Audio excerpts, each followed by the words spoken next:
4월의 마지막 날입니다. 4월 한 달도 주님의 은총 속에서 열심히 살아오신 우리 성도님들 참 수고 많으셨습니다. 오늘 이 시간에는 출애굽기 14장 15절부터 31절까지의 말씀 함께 보도록 하겠습니다. 여호와께서 모세에게 이르시되 너는 어찌하여 내게 부르짖느냐. 이스라엘 자손에게 명령하여 앞으로 나아가게 하고 지팡이를 들고 손을 바다 위로 내밀어 그것이 갈라지게 하라. 이스라엘 자손이 바다 가운데서 마른 땅으로 행하리라. 내가 애굽 사람들의 마음을 완악하게 할 것인즉 그들이 그 뒤를 따라 들어갈 것이라. 내가 바로와 그의 모든 군대와 그의 병거와 마병으로 말미암아 영광을 얻으리니 내가 바로와 그의 병거와 마병으로 말미암아 영광을 얻을 때에야 애굽 사람들이 나를 여호와인 줄 알리라 하시더니 이스라엘 진 앞에 가던 하나님의 사자가 그들의 뒤로 옮겨가매 구름 기둥도 앞에서 그 뒤로 옮겨 애굽 진과 이스라엘 진 사이에 이르러 서니 저쪽에는 구름과 흑암이 있고 이쪽에는 밤이 밝음으로 밤새도록 저쪽이 이쪽에 가까이 못하였더라. 모세가 바다 위로 손을 내밀매 여호와께서 큰 동풍이 밤새도록 바닷물을 물러가게 하시니 물이 갈라져 바다가 마른 땅이 된지라. 이스라엘 자손이 바다 가운데를 육지로 걸어가고 물은 그들의 좌우에 벽이 되니 애굽 사람들과 바로의 말들 병거들과 그 마병들이 다 그들의 뒤를 추격하여 바다 가운데로 들어오는지라. 새벽에 여호와께서 불과 구름 기둥 가운데서 애굽 군대를 보시고 애굽 군대를 어지럽게 하시며 그들의 병거 바퀴를 벗겨서 달리기가 어렵게 하시니 애굽 사람들이 이르되 이스라엘 앞에서 우리가 도망하자. 여호와가 그들을 위하여 싸워 애굽 사람들을 치는도다. 여호와께서 모세에게 이르시되 네 손을 바다 위로 내밀어 물이 애굽 사람들과 그들의 병거들과 마병들 위에 다시 흐르게 하라 하시니 모세가 곧 손을 바다 위로 내밀매 새벽이 되어 바다의 힘이 회복된지라. 애굽 사람들이 물을 거슬러 도망하나 여호와께서 애굽 사람들을 바다 가운데 엎으시니 물이 다시 흘러 병거들과 기병들을 덮되 그들의 뒤를 따라 바다에 들어간 바로의 군대를 다 덮으니 하나도 남지 아니하였더라. 그러나 이스라엘 자손은 바다 가운데를 육지로 행하였고 물이 좌우에 벽이 되었더라. 그날에 여호와께서 이같이 이스라엘을 애굽 사람의 손에서 구원하시매 이스라엘이 바닷가에서 애굽 사람들이 죽어 있는 것을 보았더라. 이스라엘이 여호와께서 애굽 사람들에게 행하신 그 큰 능력을 보았으므로 백성이 여호와를 경외하며 여호와와 그의 종 모세를 믿었더라. 약 430년이나 종으로 살던 이스라엘 사람들에게 마침내 자유가 주어졌습니다. 200만 명이 넘는 이스라엘 사람들은 이집트에서 나와서 이제 약속의 땅 가나안을 향해서 나아갑니다. 일반적으로 이집트에서 가나안까지 가는 방법은 세 가지가 있었다고 합니다. 첫 번째는 지중해 연안을 따라서 이동하게 되는 경로인데 약 일주일이면 도착할 수 있는 길이었습니다. 평지였고 상인들이 이용하는 잘 닦여진 길이었습니다. 두 번째는 시내 광야를 통과해서 브엘세바를 거쳐서 가는 길이었습니다. 이 길은 많이 험해서 잘 이용하지 않았다고 합니다. 세 번째는 시내 광야 아래로 돌아가는 방법이 있는데 이 경우에는 첫 번째 길보다 무려 6배 이상의 많은 시간이 걸리는 그런 경로였다고 합니다. 그런데 지금 이스라엘 백성들은 이 세 번째 길로 이동을 하고 있습니다. 출발한 지 약 일주일 정도 지났을 때 그들은 바알스본 맞은편 바닷가에 도착을 합니다. 그러나 그들이 누리던 자유와 해방의 기쁨도 잠시 이스라엘 사람들을 다시 잡아가기 위해서 바로와 이집트 군대는 이스라엘 백성들을 추격해 오게 됩니다. 그 소식에 모두들 굉장히 당황해합니다. 지금 상황에서 동쪽은 홍해가 막고 있고 남쪽은 사막이 막고 있고 북쪽은 이집트의 수비대가 막고 있고 그리고 서쪽에서는 바로와 그 군대가 쫓아오고 있었기 때문에 사방이 다 막힌 상태에서 어떤 희망도 그들은 발견할 수가 없는 그런 상황인지라 몹시 당황하고 있었습니다. 그러나 백성의 지도자 모세는 좀 달랐습니다. 그에게는 바라볼 수 있는 또 다른 하나의 방향이 더 있었기 때문입니다. 그는 눈을 들어 하늘을 바라보고 있습니다.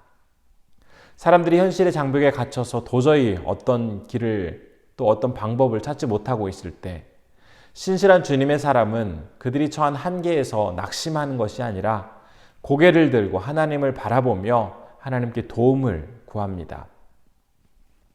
하나님께서는 도움을 구하는 백성에게 홍해를 가르시고 그들을 안전하게 건너게 해주실 것을 약속하여 주셨습니다. 하나님께서는 이스라엘 백성들의 그 문제를 정확히 알고 계셨고 그 문제에 대한 답까지도 완벽하게 준비해 놓으셨습니다. 이러한 하나님의 약속을 바라볼 수 있었던 모세는 조금도 흔들리지 않고 그 약속을 믿고 순종하며 나아갈 수 있었던 것입니다. 이제 모세는 하나님의 말씀대로 바다 위로 손을 내밀게 됩니다. 그래서 하나님께서는 밤새 큰 동풍을 준비하셔서 바닷물을 흘러가도록 하시고 마침내 바닷물이 갈라지고 마른 땅이 드러나도록 하십니다. 오늘 본문 21절에 등장하고 있는 동풍은 성경 다른 곳에서 우리가 본 적이 있습니다. 바로 요나가 니느웨 성에서 머물 때 더위가 하도 심해서 박넝쿨 아래에서 더위를 피한 적이 있습니다. 그러자 하나님께서 새벽에 이제 벌레를 보내서 그 박넝쿨을 다 갉아먹게 하시고 해 뜰 때에 동풍을 불게 하셔서 이제 요나가 굉장히 괴로워하고 고통스러워하는 그러한 모습이 있습니다. 그때 요나는 죽는 것이 오히려 더 낫겠다고 하면서 한탄하는 그러한 장면이 있는데 그때 바로 동풍이 등장을 합니다. 동풍은 몹시 건조하고 강한 바람입니다. 그래서 하나님께서 지금 이 동풍을 보내셨다는 것은 몹시 강하고 건조한 바람을 보내셔서 밤새 불도록 하심으로써 바닷물이 물러가고 이제 바닥이 마르도록 하고 계십니다. 우리는 이 부분에서 하나님이 분명히 말씀으로 단번에 바다를 가르시고 백성들이 건너갈 수 있도록 도우실 수 있음에도 왜 밤새 동풍을 불어서 서서히 바다가 갈라지도록 하셨을까라는 그런 생각을 한번 해볼 수 있습니다. 왜 하나님께서 그렇게 하셨을까요? 하나님은 당신의 백성들로 하여금 기다림의 시간을 통해서 더욱 성숙해지도록 하시기 위한 목적을 가지고 계셨기 때문입니다. 우리가 어떤 문제를 풀 때 그 아무리 어려운 문제를 할지라도 쉽게 답을 알려주는 것보다 시간이 걸리고 여러 번 시행착오를 겪으면서 실수를 하는 과정 속에서 마침내 답을 찾게 되었을 때 더 큰 보람을 느끼고 그 과정을 통해서 더 큰 실력을 쌓게 됩니다. 그것처럼 하나님께서도 이스라엘 백성이 인내의 과정을 통해서 하나님을 더욱더 바라볼 수 있도록 하나님을 의지할 수 있도록 그 백성을 연단시키고 계십니다. 이제 백성들은 바다 가운데 드러난 땅을 밟으면서 안전하게 홍해를 건널 수가 있게 되었습니다. 하지만 이 이스라엘 백성들을 뒤따르던 애굽의 군대들과 병거와 마병은 그들도 건널 것이라 기대하면서 홍해 안으로 들어갔지만 모세가 다시 손을 바다 위로 내밀자 그들 모두 바다에 몰살되고 맙니다. 하나님께서는 이스라엘 백성을 광야로 불러내셔서 그들이 홍해 앞에 서게 하셨습니다. 그들이 맞은 위기는 하나님께서 분명히 목적을 가지고 그들에게 커다란 당신의 은혜를 경험하도록 하시기 위한 분명한 하나님의 계획 안에서 이루어진 사건이었음에도 불구하고 백성들은 당장 생명 위태롭게 된 상황에서 하나님을 원망하였고 자신들을 이집트에서 그냥 살다 죽도록 내버려 두지 왜 이 광야로 불러서 이곳에서 죽게 하냐며 하나님과 모세를 원망하였습니다. 그런데 한번 생각해 보십시오. 홍해 앞에서 맞이하게 된 그 위기의 순간, 이 순간이 백성들에게는 정말 하나님께로부터 버림당한 절망스러운 시간이었나요? 홍해의 위기에서 그들이 경험한 하나님의 역사, 이 역사는 너무나 소중한 역사였습니다. 왜냐하면 이후에 그들이 40년간 광야 생활을 할 때 너무나 소중한 밑거름과 같은 역할을 하였기 때문입니다.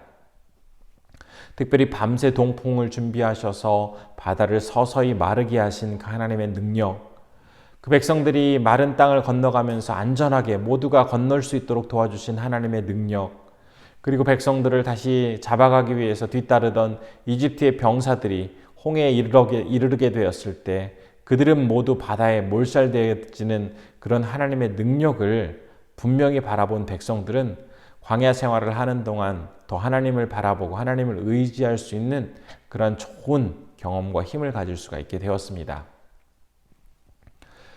오늘 백성들이 홍해를 건너는 이 장면은 이후에 사도 바울이 고린도전서 10장에서 세례에 대해서 언급할 때 다시 이 장면이 언급되어집니다. 예수 그리스도를 믿고 세례를 받은 사람들은 마치 이스라엘 백성들이 홍해를 지나는 동안에 그들에게 형성되었던 옛 모습과 옛 습관들을 모두 다 홍해에 던져버리고 이제 홍해를 통과한 이후에 완전히 새로운 모습으로 변하여 하나님만을 바라보면서 살아가는 그 새 출발의 기회를 부여받았던 것처럼 그리스도인에게 있어서 세례는 옛 모습이 철저히 죽어지고 예수 그리스도와 함께 새로운 삶을 살아가기 위한 출발점이라고 가르쳐 줍니다. 이스라엘 백성들에게 홍해는 이처럼 처음에는 죽음의 위협처럼 다가왔지만 막상 홍해를 통과하면서 그 시간이 그들에게는 새로운 인생의 출발점과 같은 은혜의 시간이었던 것입니다. 그래서 본문 31절은 이렇게 기록하고 있습니다. 이스라엘이 여호와께서 애굽 사람들에게 행하신 그 큰 능력을 보았으므로 백성이 여호와를 경외하며 여호와와 그의 종 모세를 믿었더라. 혹시 우리 성도님들 중에서 지금 맞이하고 있는 상황이 마치 홍해 앞에 선 이스라엘 백성처럼 이러지도 저러지도 못하는 답답함 가운데 계시다면 사방에 막혀있는 그 인생의 위기와 문제 가운데 절망할 것이 아니라 또 좌절할 것이 아니라 우리 앞에 놓인 그 실패의 홍해, 좌절의 홍해, 두려움의 홍해, 비난의 홍해, 아니면 재정적인 어려움의 홍해를 친히 가르시고 우리를 안전하게 그 모든 홍해를 건너게 하실 하나님만을 바라볼 수 있는 그런 기회가 되었으면 좋겠습니다. 하나님께서는 홍해를 건넌 그 백성들에게 새로운 출발을 선물로 허락하시는 것처럼 우리가 주님을 진정 믿고 의지하며 나아가게 될 때 우리에게도 동일하게 홍해 넘어 새로운 출발점을 준비해 놓으셨습니다. 하나님을 온전히 신뢰하며 나아간 이스라엘 백성들이 그 하나님의 큰 능력을 바라보며 다시 한번 용기와 힘을 얻었던 것처럼 우리가 주님을 믿고 나아갈 때 하나님은 우리를 분명히 어떤 홍해도 다 건너게 하실 것이고 그 홍해 건너의 새로운 시작점을 통해서 우리에게도 동일하게 큰 능력을 베풀어 주실 하나님이심을 믿으면서 이 하루 살아가시는 우리 성도님들 되시기를 진심으로 소원합니다. 이 시간 기도할 때 우리 앞에 놓인 그 다양한 형태의 홍해에 두려워하거나 절망하지 않게 하시고 안전하게 건널 수 있도록 도와주실 주님을 진심으로 믿고 신뢰하며 나아갈 수 있도록 기도해 주시기 바랍니다. 두 번째로는 우리의 홍해 사건이 주님 앞에서 자신을 새롭게 세우고 주님의 큰 능력을 경험할 수 있는 믿음의 은혜 사건이 되도록 인도해 달라고 기도해 주시기 바랍니다. 그리고 세 번째로는 태국의 김건용, 김동숙 선교사님을 위해서 기도할 때 특별히 불이람 지역의 어린이들 위해서 복음의 씨앗이 그들에게 잘 자라날 수 있도록 함께 기도해 주시기 바랍니다. 기도하겠습니다. 은혜로우신 아버지 하나님, 오늘도 우리에게 귀한 하루를 허락하여 주시고 또 홍해를 건너는 이스라엘 백성들을 통해서 다시 한번 하나님 영적인 깨달음을 허락하여 주시며 감사드립니다.